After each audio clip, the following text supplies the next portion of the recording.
किसी चालक यानी कि तार में विद्युत प्रवाह होने के कारण चुंबकीय क्षेत्र। हम लोगों ने पिछले वीडियो में जो पढ़ा कि किसी तार में से जब हम लोग करंट देते हैं तो उसके चारों तरफ एक चुंबकीय क्षेत्र की सृष्टि होती है। अब ये जो चुंबकीय क्षेत्र की सृष्टि हो रही है, इसकी दिशा क्या है, इसकी चुंबकीय बल रेखाएं कैसी होंगी, इसे हम लोग जानने के लिए ये प्रयोग हम लोग करते हैं। ये प्रयोग में क्या किया जाता है, सिंपल वही बात है, एक तार को हम लोग जोड़ लेंगे एक बैटरी के साथ में।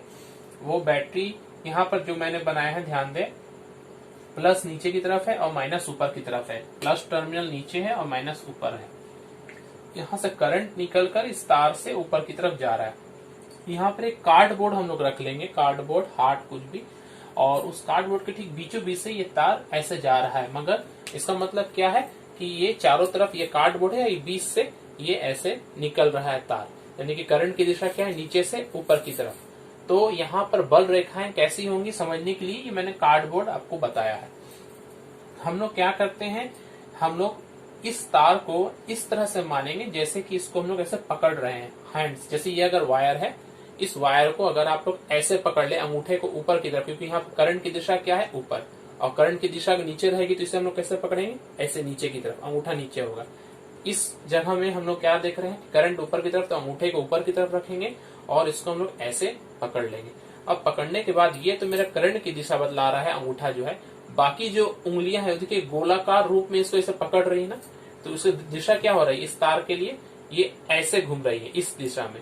मतलब अगर यहाँ पर हम लोग बनाएंगे तो ये गोलाकार होंगी, ऐसे दिशा क्या होगा, इसका दिशा, ये उंगली इसको ऐसे पकड़ रही है, ये इधर से, मतलब इधर से होके ऐसे जाएगी, ऐसे घूमकर इधर जाएगी। सिर्फ एक नहीं होगी, इस तरह के बहुत सारे चक्र बनेंगे। जितना दूर होगा ये भी एक चक्र बनेगा। इस हिसाब से हम देखते हैं कि किसी तार में जो चुंबकीय बल रेखाएं हैं वो वृत्ताकार होती है, कॉन्सेंट्रिक सर्कल्स उसे कहते हैं। कॉन्सेंट्रिक सर्कल्स का मतलब होता है जिसका सेंटर सबका यहाँ बीच में एक ही है, ये छोटा सर्कल का भी और ये बड़े सर्कल का भी, सबका केंद्र वही रहेगा, एक ही केंद्र है। मगर ये वृत्त कोई छोटा है कोई बड़ा है, मगर जो जितना भी बड़ा है उन सब में दिशा को ध्यान दे, सब में दिशा एक ही दिशा की ओर चल रही है। क्या, इसको कैसे पता करते हैं, इससे हम लोग दाहिने हाथ को करंट की दिशा में इस हिसाब से ऐसा मानेंगे कि कल्पना करेंगे, छूना तो नहीं, कल्पना करना है कि इस वायर है, ये वायर है, इस वायर को कल्पना करेंगे कि हम ऐसे पकड़ रहे हैं। अंगूठा हमारा करंट की दिशा बतलाएगा और बाकी जो उंगलियां जो मुड़ रही है वो मुड़ने की दिशा ही चुंबकीय बल रेखाओं की दिशा है। इस नियम को, ये जो मैंने समझाया दाहिने हाथ का नियम, इसे हम लोग दाहिने हाथ के अंगूठे का नियम कहते हैं, या इसे हम लोग मैक्सवेल स्क्रू रूल भी कहते हैं। उस नियम को हम लोग देख लेंगे। नियम को एक बार देख ले, दाहिने हाथ के अंगूठे का नियम। ये नियम क्या कहता है, ये नियम कहता है कि अगर हम अपने दाहिने हाथ के अंगूठे को विद्युत धारा की दिशा में रख लें तो बाकी की जो उंगलियां होती हैं वो चुंबकीय क्षेत्र की रेखाओं को प्रदर्शित करती है। ये है दाहिने हाथ के अंगूठे का नियम। इसे हम लोग मैक्सवेल का कॉर्क स्क्रू नियम भी कहते हैं। कॉर्क स्क्रू का कहने का मतलब है, स्क्रू तो हम लोग जानते हैं, अगर हम इस दिशा में ऊपर की तरफ एक स्क्रू को अगर हम टाइट करना चाहे ऐसे, तो हमें किधर घुमाना होगा, ऐसा ना घुमाना होगा। जैसे कि अगर हमारे स्क्रू है, इस स्क्रू को जब ऊपर की तरफ ऐसे जब घुमाएंगे इस दिशा में, तभी तो ये ऊपर की तरफ जाएगा। तो ये जो डायरेक्शन है, ये घुमाने का डायरेक्शन, ये ध्यान दें, चुंबकीय बल रेखाओं का डायरेक्शन है। और ये ऊपर में जो जा रहा है ये किस चीज का डायरेक्शन हो गया, ये करंट का डायरेक्शन हो गया। तो यहाँ पर इसे हम लोग कॉर्क स्क्रू नियम या राइट हैंड स्क्रू नियम भी कहते हैं। यहाँ ध्यान दें, वृत्ताकार लूप में चुंबकीय क्षेत्र। इसके पहले हम एक सिंगल वायर में, स्ट्रेट वायर में किस तरह से चुंबकीय क्षेत्र बनता है हमने देखा कि सर्कुलर लूप के हिसाब से बनता है। अब हम लोग एक वृत्ताकार लूप यानी कि सर्कुलर लूप ले रहे, एक रिंग बना रहे हैं वायर का। एक सिंपल सा तांबे का तार है, उसका एक रिंग बना हुआ है। उस रिंग के बीचों बीच हम लोग एक कार्डबोर्ड रखे, मतलब ये अगर कार्डबोर्ड है तो ये रिंग को हम लोगों ने छेद करके इसके नीचे से लिया है और कुछ हिस्सा ऊपर है, मतलब आधा हिस्सा ऊपर आधा हिस्सा नीचे है। और नीचे के हिस्से को हम लोगों ने बैटरी से जोड़ा है, देखें आप, प्लस ये माइनस। यहाँ से करंट ऊपर की तरफ जा रहा है, इस दिशा में होते हुए वो वापस फिर आ रहा है। तो इस एरिया, ये दोनों एरिया में हम लोग चुंबकीय बल रेखाएं कैसी हैं उसे हम लोग जानेंगे। तो यहाँ पर देखिए मैक्सवेल का जो हमने नियम पढ़ा था दाहिने हाथ का, वो नियम लगाएंगे। करंट क्या है, ऊपर की दिशा में, तो अंगूठा को क्या करेंगे, ऊपर करेंगे, और ऊपर करने के बाद उंगलियां किस डायरेक्शन में है, उंगलियां ऐसे मुड़ रही हैं, ध्यान देंगे ऐसे मुड़ रही हैं, तो ये इस दिशा में मुड़ेंगी।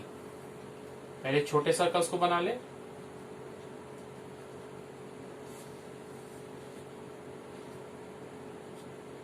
कार्डबोर्ड के बाहर भी बनेंगी। ये जितना है, ये हर जगह को अगर हम बनाएंगे, ये मान लीजिए ये एक सर्कल मैंने बनाया है, ठीक इसी तरह से यहाँ पर भी एक छोटा सर्कल। यहाँ देखिए करंट क्या है, नीचे की तरफ है, तो अंगूठा मेरा नीचे की तरफ होगा, और उंगलियां किस डायरेक्शन में, ऐसे मुड़ रही है, मतलब पीछे से आकर घूम रही है ये, तो ये इधर से घूम रही है। और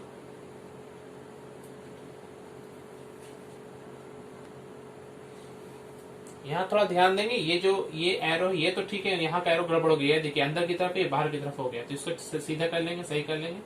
यहाँ भी ठीक उसी तरीके से ये एरो इधर आएगा और ये एरो ऊपर की तरफ जाएगा।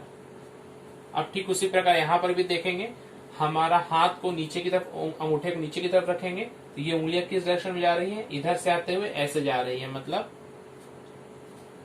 और एक सर्कल बना के दिखाते हैं, ऐसे घूम रहा है। एक और बड़ा सर्कल अगर बना तो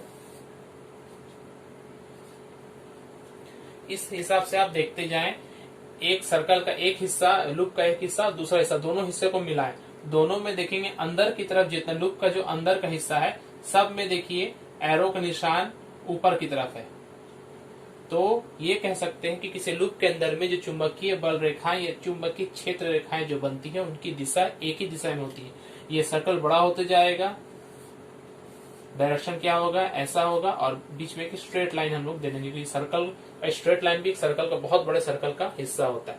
तो ये जो बन रहा है, इसमें ध्यान दें कि ये एक शॉर्ट में बना रहे हैं, ये अगर चुंबकीय बल रेखाएं इनका बनाना है, तो ये डायरेक्शन इधर होगा, ऐसे अंदर की तरफ का सिर्फ बता रहे हैं।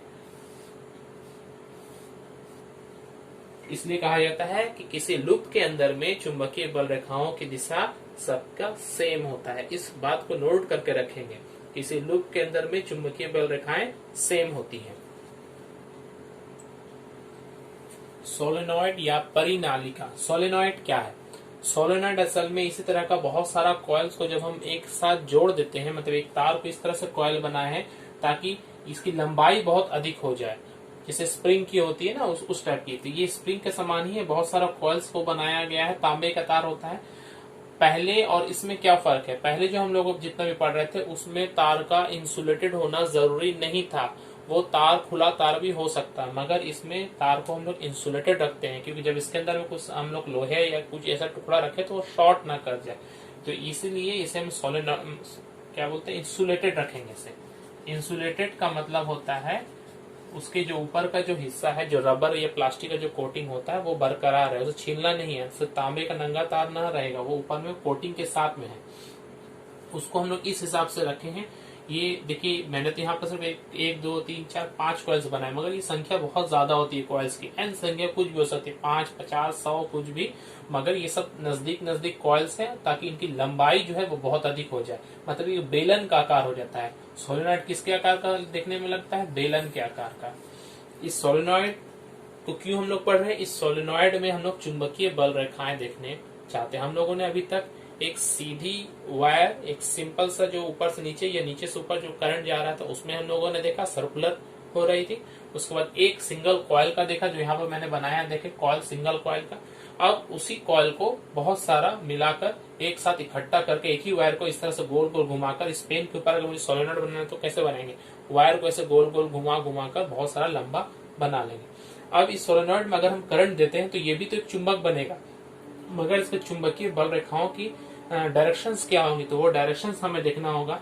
तो हम लोगों ने देखा कि एक जब हम बनाए थे एक लूप के अंदर में, तो हम लोगों ने देखा एक स्ट्रेट लाइन ऐसे पास कर रहा था, थोड़ा इस हिसाब से। तो यहाँ पर भी जो बीच में जो होगा एक स्ट्रेट लाइन ऐसे पास करेगा इस दिशा में, और दूसरा थोड़ा सा कर्व हल्का सा मान लेते हैं इसको, ये डायरेक्शन है इसका, ध्यान देंगे इसको। यहां से भी इस तरह से इस तरह से ये गोल होते जाएगा, और जैसे थोड़ा ऊपर की तरफ अगर जाएंगे, मान लेते हैं ये ऐसे, तो इसका डायरेक्शन यहाँ से यहाँ, और ये पूरा असल में ये पूरा बंद हो रहा है, ये खुला हुआ नहीं है, ये ऐसे जाके ऊपर जाके, जैसा कि हम लोग चुम्बक में भी देखे थे वैसे चुम्बक में ही जाके मिल रहा है। यहाँ पर भी देखेंगे, अगर फिर से इसको बना रहा हूँ नीचे की तरफ, डायरेक्शन वही है, इस यहाँ से मतलब मेरे लेफ्ट से राइट तक, ये पूरा कवर हो गया। अगर बाहर की तरफ देखें तो इस यहाँ से राइट से लेके लेफ्ट आ रहा है, ठीक है।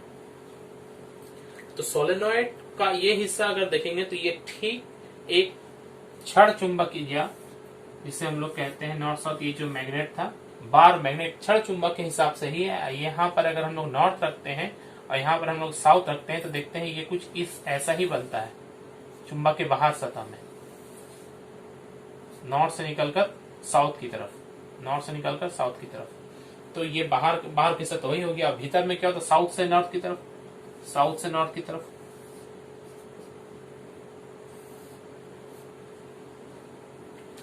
तो एक सोलेनॉइड या परिनालिका ठीक इसकी जो चुंबकीय रेखाएं हैं ये ठीक एक छड़ चुंबक के समान ही होती हैं, मगर यहाँ पर ध्यान दें कि जो छड़ चुंबक है उसका यहाँ नॉर्थ है, यहाँ साउथ है, तो ये भी चूंकि एक छड़ चुंबक के समान है तो यहाँ पर इसका भी नॉर्थ होगा और ये साउथ होगा।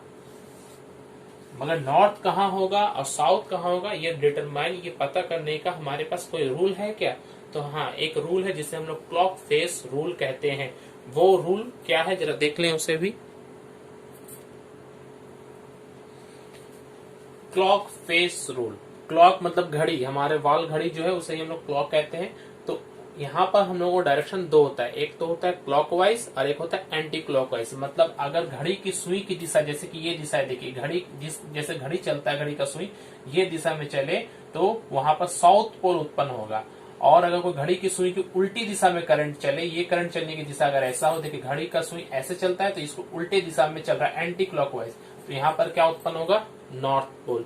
तो एंटी क्लॉकवाइज होने पर नॉर्थ और क्लॉकवाइज होने पर साउथ। उसे हम लोगों ने एस और एन देख के बताया है, N for north, S for south. यहाँ पर देखे दोनों का सिरा देखे, ये सिरे का देखिए यहाँ पर सिरा है तो यहाँ पर एरो क्या होगा इस डायरेक्शन में, यहाँ एरो क्या होगा इस डायरेक्शन में।